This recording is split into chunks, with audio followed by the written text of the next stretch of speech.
Hey, bienvenue à Coyote Mag Store.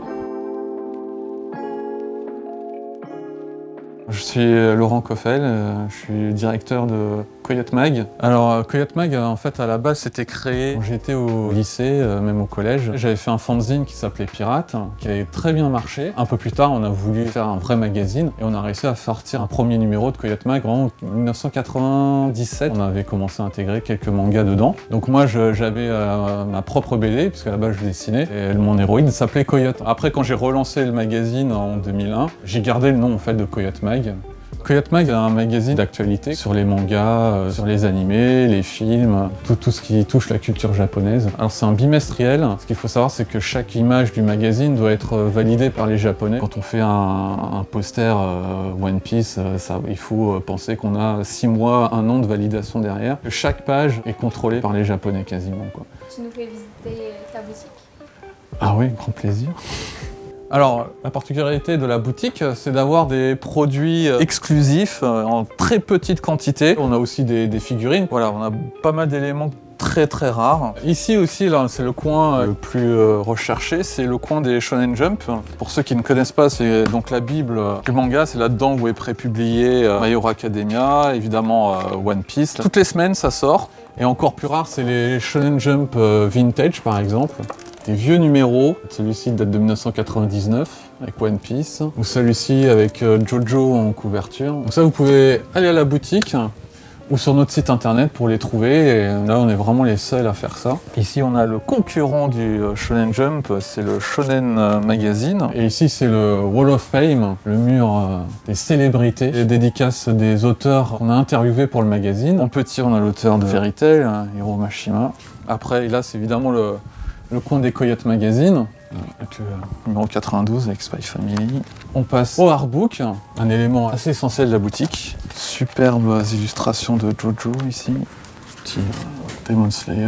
Ah, donc ça c'est des produits qu'on fait importer directement du Japon. Donc la qualité est quand même exceptionnelle au niveau impression.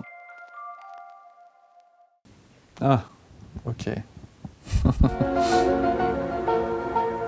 J'avais fait ce petit court-métrage qui était une grosse parodie de la série télé X-Files. Ils avaient trouvé ça tellement bien, ils ont dit tiens, on va l'envoyer à Chris Carter, qui était le créateur de X-Files aux États-Unis. Tu portes à croire qu'il s'agit d'un chat. Après, pour ceux qui veulent l'intrigue complète, c'est sur YouTube, c'est disponible. Ça s'appelle X-Files, les dossiers déclassés, avec une image toute pixelisée qui date tournée au caméscope, n'est-ce pas, à l'époque. Par hasard, j'ai vu qu'il y avait une annonce pour une école de cinéma qui s'appelait le CLCF, Conservatoire libre du cinéma français. Je leur ai montré mon court-métrage et ça leur avait tellement plu qu'ils m'ont pris directement dans l'école. J'ai appris comment on faisait les films de A à Z, donc ça m'a beaucoup intéressé. Le problème pour travailler dans le cinéma, c'est qu'il faut avoir des contacts. Après, au fur et à mesure du temps, Coyote Magazine s'est développé plus que mon côté cinéma. Du coup, je suis resté plus du côté Coyote Mag, il fallait bien manger. Donc, Alors pour la photographie, c'est une autre histoire. On avait une chanteuse à interviewer et j'ai demandé qu'on me prête un appareil photo pour faire l'interview de cette charmante chanteuse. Et donc c'était pour la draguer en fait. Et voilà, ça s'est bien passé aussi avec la demoiselle, donc du coup c'est fait « Ah, c'est plutôt pas mal ce métier-là », donc je me suis un peu orienté à la photo, plutôt à des fins plutôt personnelles, quoi.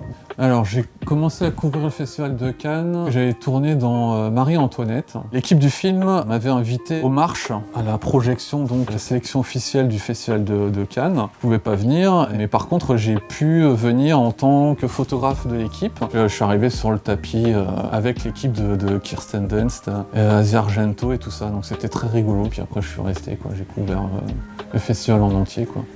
Alors pour les portraits, c'est très délicat parce qu'en fait, on n'a qu'1 ou 2 minutes généralement avec les comédiens ou les réalisateurs. Toute première séance photo que j'ai faite, c'était avec Vincent Cassel et j'étais extrêmement intimidé par le personnage. Et quand c'était à moi de venir, j'ai eu le temps d'appuyer que 4 ou 5 fois, je crois, sur l'interrupteur, tellement c'était court, quoi. Donc la photo peut être bien, pas bien, quoi.